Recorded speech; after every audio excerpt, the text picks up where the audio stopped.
Good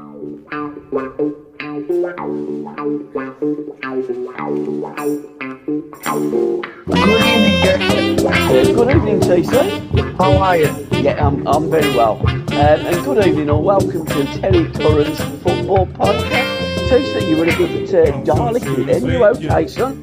I was just getting something out of the cooker, so I've been nothing but run about today. You're a domestic god, TC. What was you going to get out your cooker? Have you done your cooking tonight, by the way? No, I've just put some chicken wings in for Jock. I've just gained them out now. Are we not getting in the way of your cuisine delights for young No, Jock? it's not a cuisine. I've just done something quick because I've been running behind time. But give me 2 minutes and we'll all free to go. Do you want me to give you a call in 2 minutes and then we'll start I'm again? ready now. Oh, you're ready now? Yeah. Right then, TC, we'll start. Steady away then. You're pretty steady away now. Sheffield last week, what was the evening like first before we get on to our magic moments? Yeah, well, it was what happens at the Old Sheffield Wednesday fans always meet up first Thursday in the month. And I did really completely forgot about it all. And so I will apologise to that. But we should have done it Wednesday. Yes. And you went and watched Aston Villa, so I'm blaming you. No, I didn't. At 90 quid, there's no way I'd pay 90 quid, especially for a game that's on the TV. No, I do a little bit of gardening as well as my cleaning, and I was working really late. So I text you as soon as I'd finished work, which was, I think, about 7:30, and I got to get home and have something to eat. So it was almost impossible last week. It was just one of those. But with the clocks going back in a couple of weeks' time, all the gardening is finished after work anyhow. So let's talk briefly then about the Sheffield. What do they talk about? How many fans are there, and do they invite? Well, it gets stacks, and sometimes you get a lot of ex-players down there. Sure, yeah. David Hurst was there last week, but usually they get about 5, 6, 7, maybe 10 sometimes. So, but it's a good turnout, and they do it once first Thursday of the month. You know, and they all meet up in town. So I can see. I mean, I don't always go, but I've been a couple of times now. Yeah, I can see the first Thursday in December being a very popular one because it was 45 years to the Boxing Day massacre. Boxing Day, yeah. So that's going to be a big event. I'm sure that Sheffield Wednesday are going to recognise it, and I'm sure the fans will be all over it as well, paying homage to those fantastic players that put Sheffield United to the sword on that wonderful day, 1979 Boxing Day, still remembered, reminisced about with the Wednesday faithful as the Boxing Day massacre. In fact, Birmingham City, 3 years after, we had our little Boxing Day massacre where we put the European champions to the sword. We beat Villa 3-0 at St Andrews. So there's something about Boxing Day and massacres. TC, it's been a couple of weeks. Magic moments. It's going to be the Gary Shaw magic moments in honour of our friend and tremendous football player Gary Shaw, winner of the European Cup, the Football League, and the Super Cup as well. Well, he did have everything going for him. A good-looking boy, fantastic football player, scored unbelievable goals, and it was pity that, like all these good players, or a lot of good players, get injuries and have to cut his career short. Yeah. But it was sad. It's a sad day for Villa fans and a sad day for Gary and his family, really. Absolutely, and you're right, TC. Sometimes, you have your career. You start at the age of 15 or 16, learn your trade, sign professional forms at the age of 17. If you're lucky, you might go on to the age of 37, as they do today. But back in the 80s, it wasn't the case. There was so many obstacles, shall we say, in the way, in the form of defenders that would kick lumps out of you, and injuries. They are a part of the game, an unfortunate part of the game. But back then it seemed even worse, and I don't think them injections that you had to get you on the pitch done you any good as well. Well, like you said, I mean, it's a short career without any injuries. Yeah. I mean, back in our day, the tackling was brutal and defending was brutal. Yeah. Whereas today, I mean, the pitches are perfect for them. and the defending numbers, everyone's behind the ball and close all the space down. So they don't get the bad injuries. I'm going to say they don't. Some do, but not as many as what used to happen back in our day. There And it isn't was such a. I mean, it was such a, a sad story because, like I said, he was a tremendous striker. And he took over from the great Alan Little, who had to finish early. Brian Alan Little was his Brian brother. Little. Yeah. I'm sorry because Alan's just died himself Yes, not long ago. sadly he did, yeah. Also, So, Barry Lloyd died recently. Rest in that's peace right. to Barry. Did you know Barry? He was a good friend of Alan's older brother John, and he was Alan's first roommate at Chelsea, Barry was. No, I don't think I come across him. Mm. I don't think I come across him. And also, Johan Naiskins I know. passed away a couple What of a days player ago. he was, weren't he? I mean, what a shot. What a Yeah. player. He got everything. Apparently, he got sacked by Barcelona because he didn't pass some toilet roll onto the cubicle to the president. Because there was no toilet roll in his cubicle. And as a result of that, he got sacked. Got rid of him. Yeah, But unbelievable. nothing surprises me with things were happening in the world, even back in our day, really, when you think about it. Absolutely. Magic moments and the Gary Shaw magic moments. What have you sourced for us, TC, over the last 2 weeks? Well, I'm sorry, Gabs, because I didn't know we were going to do the Gabby Shaw magic moment. No, we're just going to call it, Gary Gary Shaw Shaw's magic magic. moment. Yeah, Well, it's not magic obviously, moments that Gary gave us, but we I do want know. to keep his memory, his I name know. alive. Yeah. We've seen some great goals these past 2 weeks, anyway. What we haven't done, but I'm going this week because it's all in his mind this week. I mean, the one I've gone for. There were great little bits of. I mean, Cole Palmer did a absolutely flick round the corner. Yeah. Which was a magic moment in itself. But I'm going for Doku's goal for Manchester City on Saturday. Unbelievable strike, power, pace, and listen, they could have put 3 goalkeepers there. They still would have saved it. He likes to come in and give it a rasping shot, doesn't he, Doku? He's for me. He's going to be one hell of a player because he's got pace, he's got strength. He just needs that little bit of. Bit more experience of finishing, learning how to finish with pace and place, without trying to break the net all the time. But for me, he's going to be a hell of a player. Another player that had got tremendous strength and pace, who was a wide player, Adama Traore. Slightly different. If I only had a brain, is the record that comes to my mind with I don't Adama. like that. I don't like that because it's so easy to say that. They did the same thing with Gaza, different type of player. But did you? They showed you a clip in the game where he absolutely left. Well, I'm just saying, left dead. He's running treacle, wasn't he? Walker. Carl Walker, yeah, absolutely. Carl, what's his name? Carl Walker. He left him in his tracks. Carl Walker, and he absolutely unbelievable pace. It's just that He's just not composed. When you look at the people what compose in front of goal, Shearers and Jimmy Greaves and all these type of players, Linekers, and you look at him, it's like 100 miles an hour. If he could just, he sees what he's doing. He's seeing the goal, and his mind's reacting to the goal instead of trying to compose himself. But again, it's something that you can't teach. You can't teach that. You can't. I know lots of people have tried. There was that sprinter, that Manchester fella, I can't remember his name now, but he'd worked with Traore on composing himself. When you're beating the player, slow yourself down a bit, get your composure. And that was many years ago. I mean, if he had that composure, he would be up for a Ballon d'Or because no one, and I mean no one, is catching Adama Traore, and he gets himself into some great positions. Unfortunately, I remember a game. Did you see after the game, Guardiola? What trying to? You could see Guardiola were talking to him about him trying to cool himself down.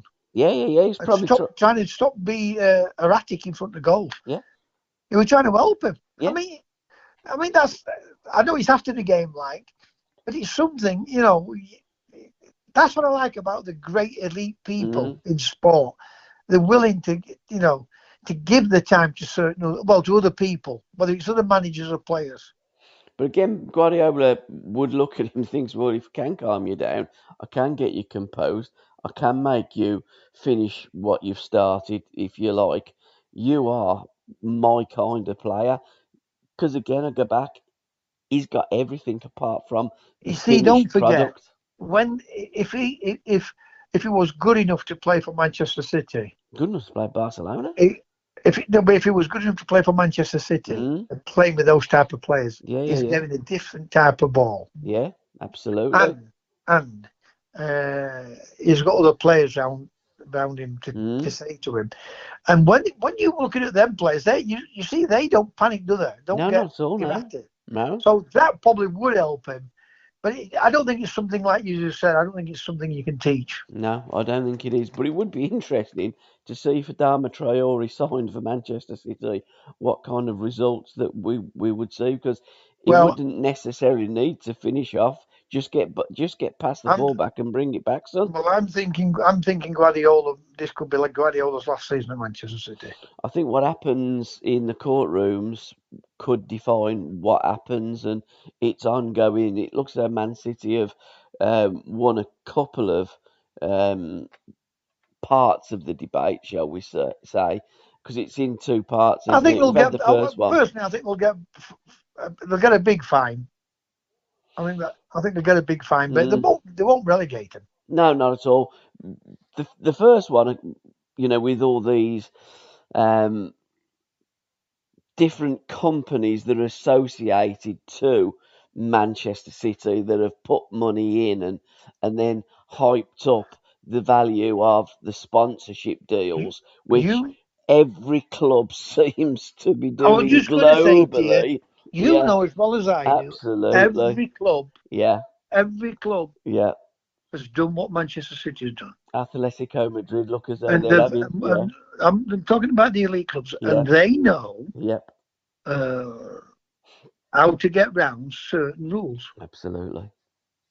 They have the highest lawyers, what you can get, and they seem to get around it. I mean, they only spent more than Chelsea again this last year, last two seasons. It's incredible. Well, this PSR and whatever you want to call it, it just seems as though it's quite ridiculous. Rip it up, start again, and if people want to invest into football clubs, let them invest into football clubs. This first round started after Newcastle. The Saudis purchased Newcastle United and they moved the goalpost. So both sides have almost admitted that they've won. Now you can't both win, but I think they've both gained a little bit of ground in the first case. The second case, which is the 115 charges, that's ongoing. But I do think that probably Manchester City's greatest signings in the last probably 6 months have been in the courtrooms rather than on the football field. They haven't signed much on the pitch. How long has it gone on? And I'm not going to blame Manchester City because all the other clubs have done it. Oh, again, it seems to have really split Premier League clubs. We've said on this podcast for a long time, without going into the details, because we don't really know the finer details. Well, we never will know the final details. We'll never ever know. To be fair, we don't want to know because we just focus on football. But what I do see is... Well, when you say that, Gabby, when you say that, then there's always going to be that conspiracy theory out there. Always will be, yeah. And so money, it's not so I want to know. What I want, all you want is truth. Yeah. Right? And they said, this is what we've done. From now on, this is how we're going to do it. Whether it's Barcelona, Real Madrid, or Man United, or Liverpool, it stops and the block all the ways to get round it. Absolutely, but when you look at anything, what's happened in football, right? We haven't won a major trophy in 58 years. Right? You look at that Lamine Yamal for Spain. He's thrown into a European Championship. as a 17-year-old, 18-year-old, Yes, coming yeah. up coming up 18 16, wasn't he? 16, or 17. 16, coming up 17, Yeah. whatever it was, Mm. and they're brave enough to do it. Mm. We've got Carlton Palmer, right, where the manager doesn't Cole, trust yeah. him. Mm. Not Carlton, Cole, Carl Palmer, English where the player of the manager year. doesn't Yeah. trust him. England And player of we've the year had as this well. now for Mm. ever since 60 years. I can remember with football. Yeah. With great players, what we've had. Mm. Right. And it's about handling the Allinsons of this world and the Stambols of this world. Mm. And if we'd have had a right manager in there, what could have managed and handled those type of players, Yeah. I'm sure we'd have won a trophy or a couple of trophies 100%. Before now. Mm. But we've never been able to do it. Other teams, like Argentina, will fetch Maradona through, Messi through, but they're not just them, they are the superstars. Mm. But there's some absolutely elite, great players they've all brought through. Yeah. Mm. We've never been able to do it. No. We've never. When I said we've had the players, but we've never trusted the players. Absolutely. How can you not trust a 20-year-old, but they can trust a 16-year-old? I just find it incredible. I just find it that throughout my life of watching England, it's so disappointing, Gabby. It is, yeah, it is. It's frustrating. That's what it is. And then you keep hearing people saying, most successful manager since Ramsey. Success is winning things. He didn't win something, so he isn't successful. And when you look at now, England's player of the year for last year was Cole Palmer, and he only started 2 games. Says it all about the manager. Absolutely useless, and thank God they've got rid of him. We will be talking about England a little bit later, but while we're still on that court case, and the court case is, I can see a massive split with the Premier League. There's certain clubs siding with Man City, certain clubs siding with the Premier League. The Premier League have said to the clubs, this is what's going on. Manchester City said, don't listen to them. That isn't actually what happened. There are so many different things going on. And then, of course, Real Madrid, it looks as though their stadium's going to be sponsored by, I think, one of the airlines, I think, in the Middle East. They're, again, there's that much money going out in football, and the clubs need more money all the time to pay the wages. That's why the Super League is still not finished with. These foreign clubs know that they cannot compete with the Premier League, so they need to get more sponsors. Yeah, absolutely. They tested it, and Man United was the one what took the brunt of it, like they did with the FA Cup. Yeah.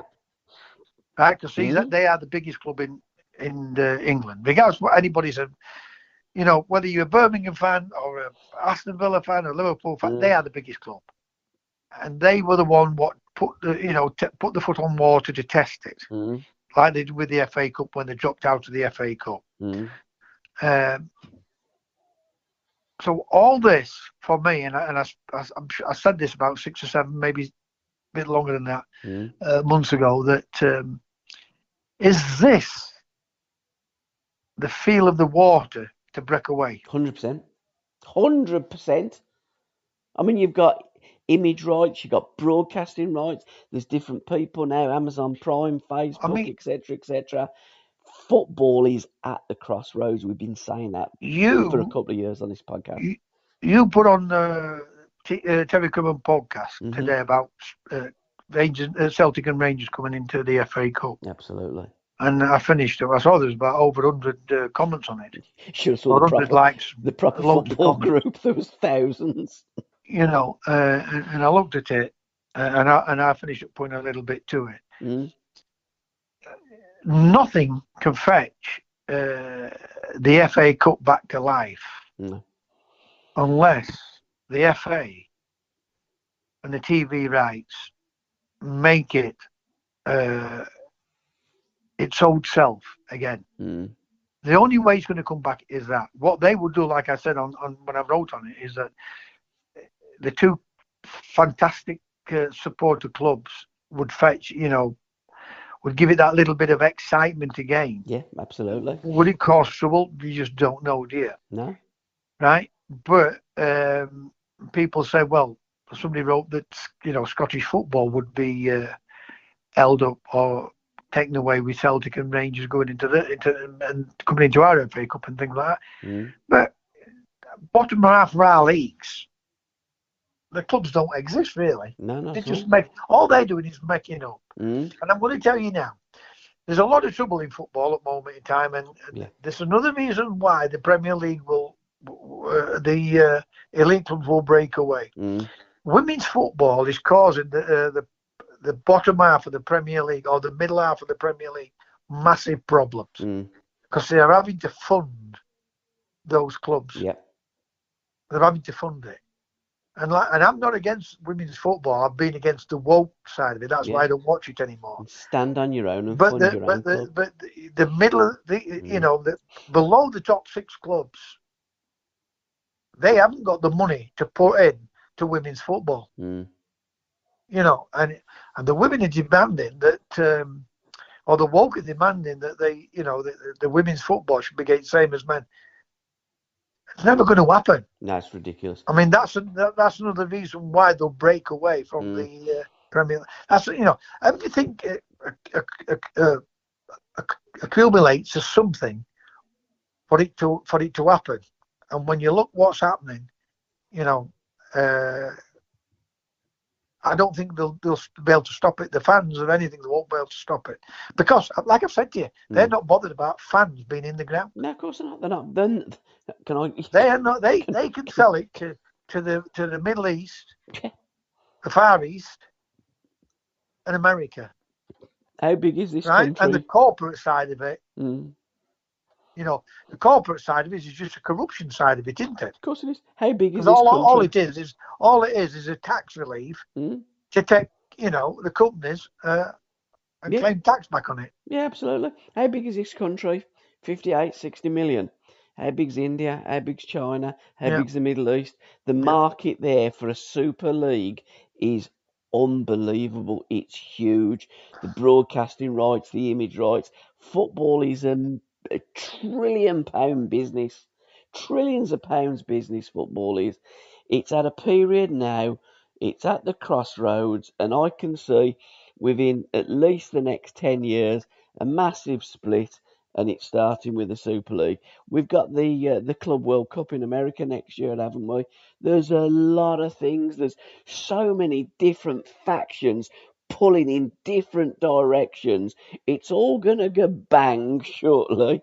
I mean, and again, it might take 10 years. I mean, it might even take longer, but it will go bang and start again. When you're going to say, when you look what's happened, and I said this 30, 40, 45 years ago, that with all these foreign players coming into our league of managers, they were going to take over, and that's what's happened. It's taken over. They couldn't take over in Spain. They couldn't take over in Germany. They couldn't take over in Italy. And it's being done in England. Yeah.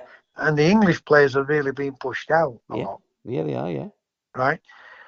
When you look at any other football nation, Spain, Germany, they don't have they have the quota of players in there, but they don't have the amount of players like the English leagues have got in. And they don't have the foreign investment like the English Premier League everything has been done for a purpose. Yeah. Everything has been done for a purpose. And we've had our football taken away from us, Absolutely. really. But as a consequence, our league is very, very rich and the other leagues aren't. So again, I go back. One day, and I don't know what day it will be, but it will be sometime in the future, maybe 10 years, maybe a little bit longer. It'll all go bang. It'll all start again. The elite clubs will have their own Super League, and they'll probably do Eastern Conference, Western Conference, like they do the Major League Soccer. Don't say it'll go bang, because I can remember when when I say go bang, I mean bang. It'll like they will break away. Oh, so like right. the thought teams you meant it'll all fall back. No. Start again. No. It'll This go will bang get- and they'll this is just going- break away. I'll tell you how big it's going to get. Form another supernova somewhere. I'll tell you how big this is going to get. Mm-hmm. I don't think we realise it here in England how big the American football is. Absolutely, yeah. Those players, they're going about our players. Mm. Their players out there, Yeah. get billions and billions of dollars. Mm. Right? Yeah. Players I'm talking about. Yeah. No, absolutely. Basketball players out there become billionaires. Yeah. And this is what will happen. This is what's happening in football. and it will continue to go up and up and It up. will be the dominant globalist football, No, the English 100%. football. Yeah, 100%. But I don't think it will be the English football. I think it'll go bang, they'll break away, and they'll Well, form another Premier League like they did before in '92. And the Premier League will be going, this is an absolute disgrace, breaking away from the Premier League. It's illegal, it's immoral when you go, yeah, but you done that 30 years ago. let me tell you, I'll tell Oh, you what will God. happen. They'll bung them a few quid, Yeah, shut up, get on with it, and we'll keep feeding you money to keep you all going. I just So think we can, there's a so higher we can, high. so we can buy players from. You know what I mean? Eh? Yeah, I think there's a high for him, and I think that different things, transfer policies, etc., etc. There was a court case last week about a player that lost money because he couldn't transfer from one player to one club to another. There's an awful lot going on, particularly in courtrooms that's going to affect the dynamic of football going forward. And I just think within the next 10 years, maybe longer, we won't recognise football as No, we see it I today. agree with that. I do Mm. agree with that. But what we do recognise, TC, at the moment is my magic moments, and I do want to mention Cole Palmer's 4 goals, a magnificent 4 in the first half against Brighton Well, the other that week. week, that's all I was going to say. Turn around and say, Oh, man, Cole Palmer. that's my magic moment. But Absolutely, Cole Palmer. We've got to give a shout out to Duran's goal for Villa against Bayern. I thought Villa were brilliant, superb last Wednesday night. brilliant. Come down to earth a little bit against Man United. The game, well, I was waiting for the game to take off. It got to 90 minutes, and I thought, well, it ain't going to now, is it? Well, But they'd have took the draw before the game. when we look at when these teams play in Europe, they all seem to not. I mean, you look at them, majority of them 100%. don't win, do they? No, 100%. It's after You the know, Lord Mayor's show. but United are Mm. not the United of old, where they go out attacking. They're more defensive. I mean, how unprofessional are Manchester United? It really is an ununited Manchester, isn't it? I don't like, regardless of what, I don't like to see manager get the sack. No, I don't. I And don't like the way they're I going about it. was one of those what thought, well, he's worked in the Guardiola. He's got some pace into that team. He'd won the FA Cup, the first one. Mm. They'll probably kick on. They've been horrendous. Yeah, they have. Yeah, they've just gone backwards. They've got They've worse. been horrendous, and not only that, they've been horrendous. And the Where he's signings. had time, Yeah. where like Mourinho and them, just you've gone, boom. Yeah. I mean, 2.5 years, and they look as though they're going backwards. But again, I do think that the way that the Manchester United board have gone about their business is so unprofessional. I know they're they are the second biggest club in the world behind Real Real Madrid, Madrid. but they have gone about their business, and I just think they look amateurish. Every day you hear another story. Is Ten Hag going to either sack him or back him? It's quite simple, but they seem to be courting with The thing different is, Gabby, managers. Oh my God, the what a thing is, I mess! think it's gone What a too mess! far now Yeah, to I back do. him. I Yeah, think I it's gone do. too far to back him. But sack him too. I mean, they could have Yeah. sacked him in the summer. They were looking at other managers. Just get if he isn't the manager that you want, just sack him and get on with it. Put an interim manager in charge, and then wait till you get the man that you'd like to take you forward. But again, how many times you keep hearing at Manchester United, this is the manager that we want. We've courted him. He's going to take United forward. You hear it time and time again. The biggest problem at Man United, I don't think any of them at the second biggest club in the world can actually run a football club. It's quite incredible. My other magic moment was Gibby's brace for Donny. Great win for Donny No, away at yeah. Grimsby. Took his brace ever so well, that young lad. Bonanati's goal for Leicester against Bournemouth. What a player. He's on loan from Brighton, 19-year-old Argentinian Bonanati. Watched him a few times last season for Brighton. He's my kind of player. And then I looked at What a performance that was from Tottenham. They look great first half, second half, they look absolutely pathetic. Spursy, innit? And then you can look, I mean, it's incredible what's happened to Brighton. I mean, it's always been a very, very decent club. Well run club. And it lost its way, but it lost its ground. Of course it did. You know. Mm. I mean, but now when you look at them, even when they lose a manager, they seem to go from strength to strength, don't they? Even when they lose the players, they go from Yeah. strength to strength. I mean, I don't know why they keep doing it, but they do. And I think when you're looking at an unprofessional club, the way it's run, Manchester United is the most chaotic club in the Premier League at the moment. I'm sure there's more Yes. chaotic ones further down the pyramid, but it's the most chaotic club. And to listen to the rest of this podcast, head on over to www.patreon.com/SRB Media. Thank you.